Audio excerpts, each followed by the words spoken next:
and welcome to episode 88 of the Dinner Sisters podcast. We're two sisters taking on the nightly challenge of dinner. I'm Kate Schultz, living and working in Rhode Island. I'm a passionate cook and recipe collector, always thinking about my next meal. And today I'm thinking about the cookbook we are reviewing, Indianish by Priya Krishna. And I'm Betsy Wallace. I live, work, and raise a family in Atlanta, Georgia. I love dinner time, but can always use help planning and cooking for my family of 5. And this week we're here again with our friend Tara. Always our favorite episodes. Cookbook review. And my name is Tara. I have 3 kids, ages 5, 8, and 10. I live outside of Atlanta, and I love trying out new cookbooks, and I love coming on this show and talking with you all about them. Well, we love having you. And our goal with this podcast is to cook a little better, learn a little bit about food, and most importantly, figure out what the heck to have for dinner. And here's how this works for our cookbook reviews. We decided that we're just so in love with these cookbooks that we would cook from it, share the recipes we cooked, and then just let you know what we think. I'll make sure to have a link to that. Any recipes that we put on, that we talk about, if they're online. Not many of these are. Some are. And also a link to purchase the cookbook on our website, which, by the way, is dinnersisters.com. And if you want to hear our other cookbook reviews, we've done a few of them now. We talked about Small Victories by Julia Turshen in episode 21, Kachka by Bonnie Morales in episode 31, Sweet by Helen Go and Yoda Motolengi in episode 38, What's Gabi Cooking by Gabi Dalkin, episode 48, Zaytoon by Yasmin Khan, episode 59, Simple Cakes review is in episode 68, and that's Odette Williams, and Molly Yeh, Molly on the Range, episode 78, and here we are, episode 88, with our brand new cookbook review. We have done a few of these. Ladies, we're getting a catalog. Yeah. We do. We do. Wow. I was just looking at that. I was like, okay, we've dug in here. So I am just excited to add to the list and finally review Indianish. And so we review, like Betsy was just saying, about every 8 to 10 episodes or so. So, we've got a few under our belt. So this is a fun one to add. And like we said before, the cookbook title is Indianish. So it's like Indian with a little ish on there, by Priya Krishna. And Tara, you're the one who chooses the books, and you found this one like super quickly after Molly on the Range. And I remember reading this, guys, by the pool, which in Rhode Island, it's like going to have a freeze warning tonight. So I have been reading through this book for a while. It's now post-Halloween, not that I minded. I had a lot of fun with this book. So Tara, tell everybody, why did you decide on this one? Well, this is actually pretty good timing to be talking about this book, because I don't know if you guys are aware, but we are, I think, 2 weeks from Diwali. It was 2 weeks ago, crazy firecrackers up near my house. It's always a lot of fun. And it's one of their bigger celebrations in the Hindu religion. And it's the Festival of Lights. So it's a really big celebration. So it's pretty, I guess it works for us to be reviewing this nice cookbook. Timing. Yeah, exactly. So close to this holiday. But I love Indian food. So when I heard about this cookbook, I think it was before it was even released, I was so excited about it because we order Indian food every Saturday from a local, like a local place down the street. We do like street food, mostly something simple. My kids love Indian food. Anyway, so when this cookbook came out, I thought this is perfect. Now I can just make Indian food at home. Yeah, for sure. Yeah, I love a book with a story, and I wasn't sure what to expect, and this really delivered. It was such a fun read. The recipes were really great, but also just her writing is hilarious, and she sounds so fun, and she has this great story about her mom. And it just made the whole book, just the whole experience of reading it and going through it and cooking from really it came really alive. Fun. Yeah. It felt very alive. So I'm going to read just a little bit from her website here to share a little bit more about Priya Krishna. She's a regular contributor to the New York Times, Bon Appetit, The New Yorker, and author, obviously, of the cookbook Indianish. She has a video series where she teaches the basics of Indianish cooking on Bon Appetit's YouTube channel. So Indianish, which is out now, was named one of the best cookbooks of the spring by New York Times, Eater, Food and Wine, Bon Appetit, and New York Magazine. Alrighty, Tara. So you were the one who chose this cookbook. So take us away. What was your first impression of the book? Well, the book itself is really bright and colorful. It looks like a party. The photos are bright and colorful. It's a party and a celebration of her family and her history. And also the recipes, they look very straightforward. Indian food has a lot of spices and there's a lot of components to it. But looking at the recipes, they didn't look quite as daunting, I guess you would say. So the recipes and the cookbook itself is pretty straightforward. Yeah, and actually, Tara, I was just looking this up. The illustrations are actually by this Desi is the term that I had to learn, which is Indian American or from the subcontinent, and she is a pop artist, essentially, and graphic artist. Oh. And so she is like very acclaimed for all of her work. Her name is Maria Kamar. She's also known as Hate Copy.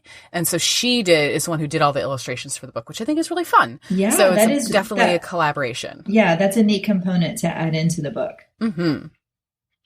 So this reminded me a little bit of the Andrea Wynn's Vietnamese Any Day, because it kind of put food that we might think of as complicated or inaccessible within reach, and kind of through the immigrant experience, which I thought was just so cool. So Priya talks a lot about her mom and how her mom cooked growing up in Texas and also traveling the world.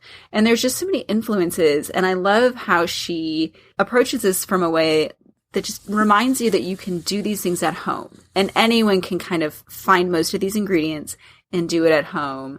And we should all try and all have fun and all delight in the food the same way she does. I completely agree. I think the Indianish piece is that these are not like 100% authentic recipes. And there's some recipes that just reflect her mom's cooking style, which include like an onion dip. Some quinoa dishes. So I thought that was really fun. I was with you, Betsy. I really dug into the story of the book. So Priya wrote this book with her mom as the recipe writer. And, obviously, as someone who does a podcast with her sister, I love the idea of a creative project with your family. So I actually kind of related to that, which I thought was so interesting. And I can't remember if this is in a book or an article I read, but she cooked all the recipes in the book 1 month in October with her mom. Oh, wow. So at least 4 recipes a day. And she stayed at her parents' house and just like burned through all the cooking. And she did say, I think it was in the article, I'll find it and put in the show notes, that there were moments where she and her mom had to take like a little break. But really, at the end of the day, she said she had a great time. And so I thought that was just really sweet. And you can tell through all the narrative and the head notes for the recipes that really comes through. And so I think my first impression of the book is, of course, about the food, but also about the kind of project this is, one that has deep roots in family and also tradition. All right. So let's talk about the recipes, though. What did we actually make? Betsy, take us away. Okay, so I made quite a few things from this book. I will talk about Priya's dal, which is one of the first things I wanted to try that. Mm-hmm. And I made it. She has notes doing it on the stovetop and then also doing it in the pressure cooker and in the multi-cooker, so I took my Instant Pot out and did it in there. And that's a lentil dish. Came together super easy. So you make the dal and then you're making a chonk on the side. And that's like on your stovetop, you've got some oil, and then you're putting in some like mustard seeds and some cumin seeds and some chilies, and then you pour that into or over whatever you're making. And the key with that is you've got the oil kind of hot, and then you have to take it off the heat and then kind of do it. There's a technique that she describes in the book, and there's also that's available in an article that we will link to.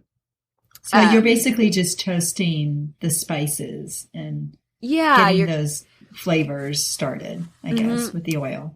Yeah, and she says that you probably will burn the spices a couple times before you figure out the timing on getting these like bloomed but not burned. There's like a little bit of practice there. And so I thought that was kind of fun.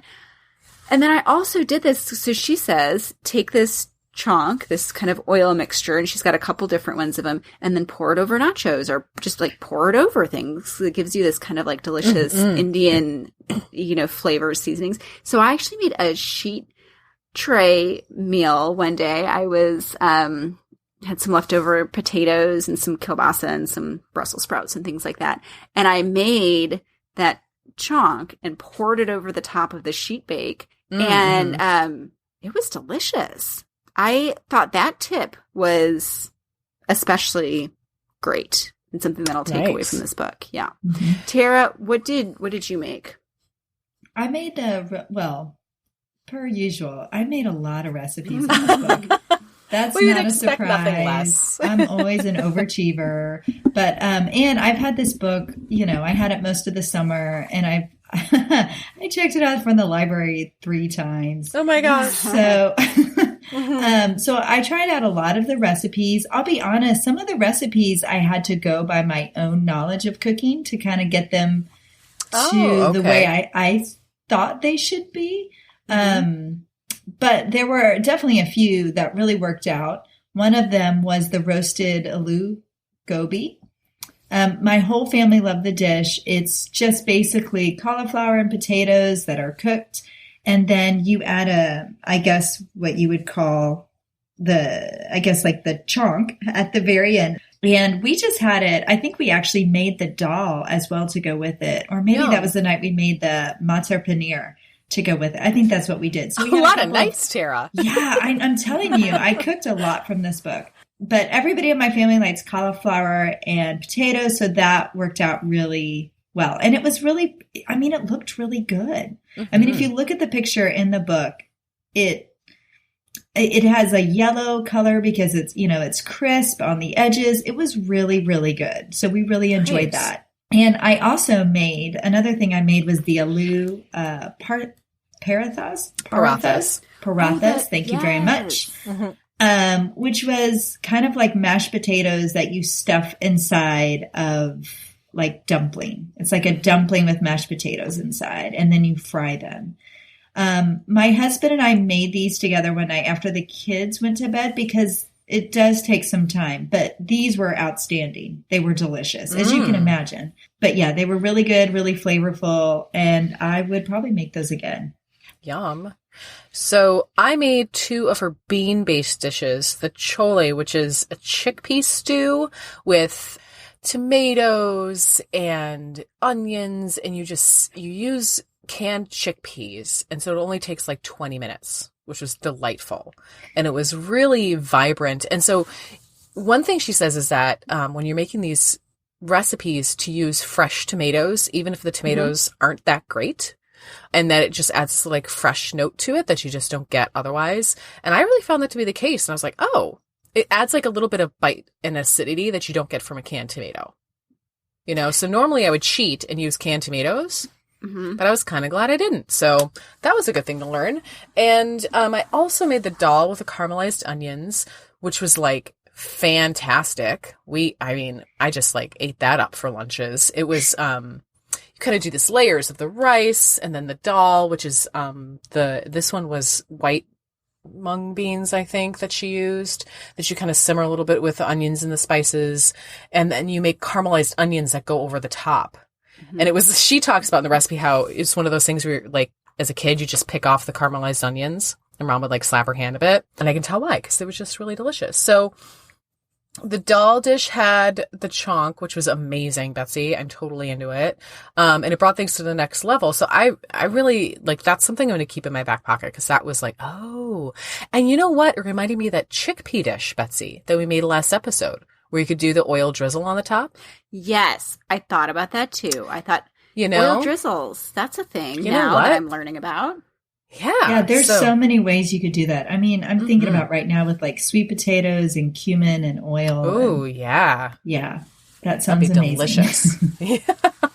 Yes, Kate, I agree that those oil drizzles were just super fun. I think the other things we made, she had a broccoli cheddar recipe, a cheddar. Oh, yeah. Broccoli, I saw that. Which was really fun and just delicious. It had some sharp cheddar that you kind of melt over, broil over some broccoli that's been tossed in some red chili and garlic and a little bit of oil. I also made the caramelized ginger mushrooms that were very good. We had those as a side one night. And then I also made there's a recipe for lassies, which is just a yogurt-based drink, which is delicious. And some chai, also her mom's chai recipe. There are a lot of different things in here that you can just pull out and have fun with, which I thought was great. I will say, if you're expecting like the Indian food takeout menu classics, like my husband kind of was, right, you will not necessarily find them here. There is the sag paneer made with feta cheese, which is awesome. Which is a viral hit. Yes. Like that one, if you're going to make any recipe out of this book, that is one that people just went bonkers for. And it's available online, so that's great.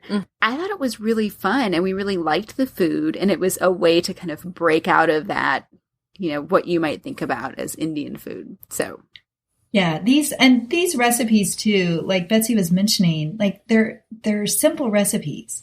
And she even has a recipe for the pancakes that use Bisquick mix. Uh-huh. Oh, yeah, that's right. Yes, I tried those out. I make pancakes a lot. They weren't my family's favorite pancakes that I made, but I appreciated that she had a recipe in there using Bisquick. Her mother worked full time and would come home and make these amazing meals. And so they had to be quick, and so I think that's, the recipes, like I said before, they're very straightforward and they are pretty easy, very accessible. I will, though, I feel like I have to tell you about one of the spices that I used in this cookbook. It's called Asa Fatia.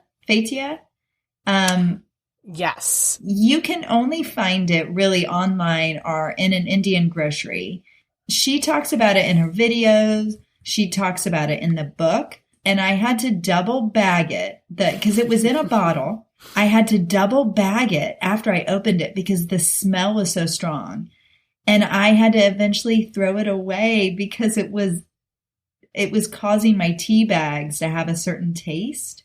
I mean, it's really strong stuff. So just be warned about that spice because a lot of these spices, are really, really pungent. So, yeah. So it is actually, I had to look it up because I was like, what is asafoetida? And it is a dried latex or gum from a rhizome. Oh. Right. So it is, it's like a very specific thing. It is known for being very, very pungent. Betsy and I talked about this too. I put mine in a glass jam jar.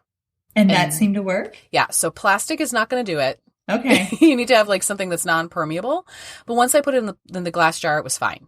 Okay. Well, maybe I'll pick up because it's not expensive. No, but it definitely like I would open my spice cabinets to be like, oh, okay. Yeah. And it was in my pantry for a while and I opened it and I was like, oh, that's a spice. So it's definitely, I think it's one of those undernotes that you may not notice right away if it was missing from the recipe and it's kind of optional, but it kind of adds that extra little like pungent kind of, I would describe it as kind of a very savory, almost like a garlicky with like a note of pepper kind of in there.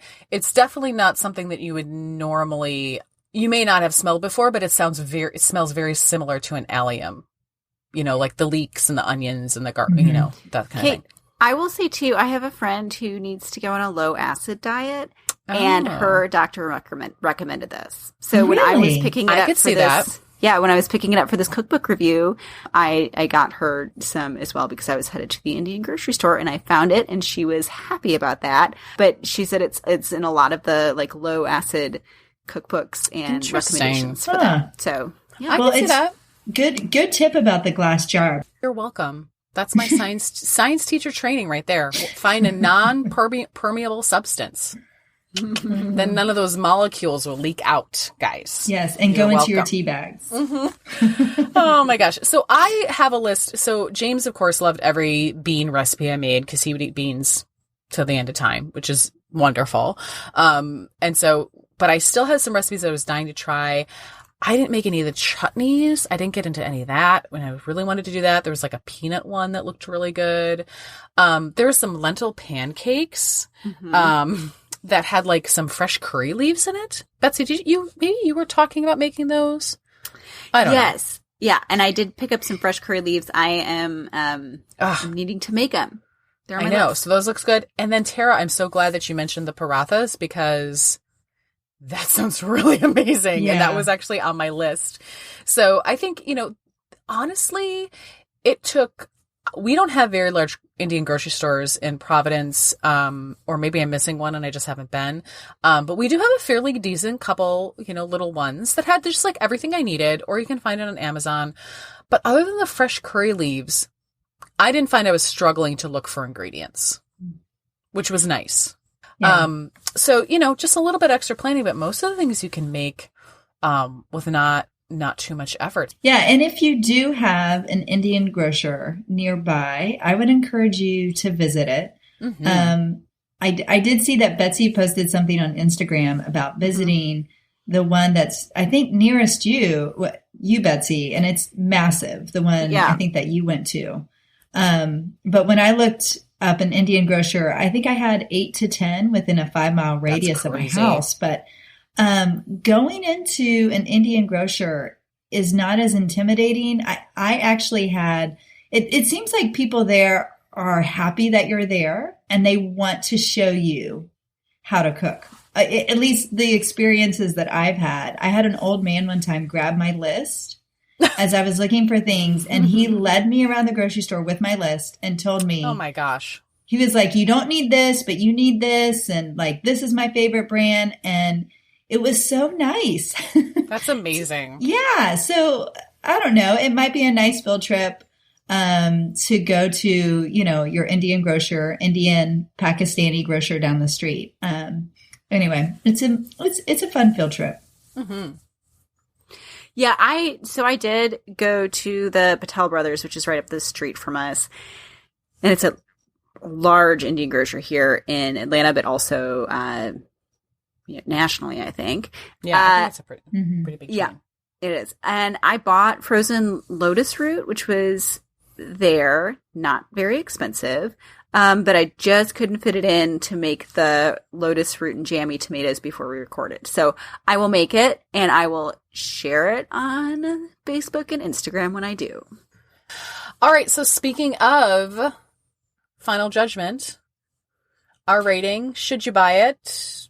Who would want to buy it? What do you think? Betsy, what do you think? Okay. So I am buying the cookbooks because, as we've talked about before, I am putting together a little Dinner Sisters collection as a keepsake for myself, although it's getting large, as we heard in the preview. I'm starting to second guess this. You might need a bigger shelf. Yeah. But anyways, I'm making little notes in the front of them, and I think it's just nice. I would definitely get this for someone who I think wants to be an adventurous cook and appreciates like good art and good food and funny writing. It's fun. It's a fun book. Yeah. Tara, what did you think? Well, so this one I can get pretty easily at my library. When I am wanting homemade Indian, I have a staggering cookbook collection. So I decided not to buy this one. This is just a fun one that I might pick up on the weekend and do a project from. But as far as buying it for someone else, I think it would be a great thing to purchase if someone is wanting to try Indian food and they just want to step their foot into it, because it's not overwhelming at all. The recipes are really easy. So, yeah. How about you, Kate? Yeah. So I ended up buying it, and I am really glad I did. I very much impulse. I mean, guys, I feel like every time I'm like, I just bought it. I don't care. And that's what I did again. So there you go. Shocker. But I am really happy that I did. So we don't have a ton of access to Indian food the way you guys do, I think, in Atlanta area. And I love making it. I love having a resource to make my own. I think that's really fun. And, also exploring a culture that's a big part of American life. There are tons of Southeast Asians and people of Indian descent living in the U.S. And so I think it's really fun to be able to touch and learn more about their food and more about, people in my community that way. So I think it's great. I would recommend it to people who, love Indian food, maybe want to cook more of it and want something that has already been adapted by Priya's mom to the American kitchen. you know? So I think that's great. Well, Tara, thank you. So happy to always have you on. And thank you for having me. Yeah. As always. Our like, I don't even know how many Cookbook review. One of these days we'll count them all up. I cannot wait for the next one.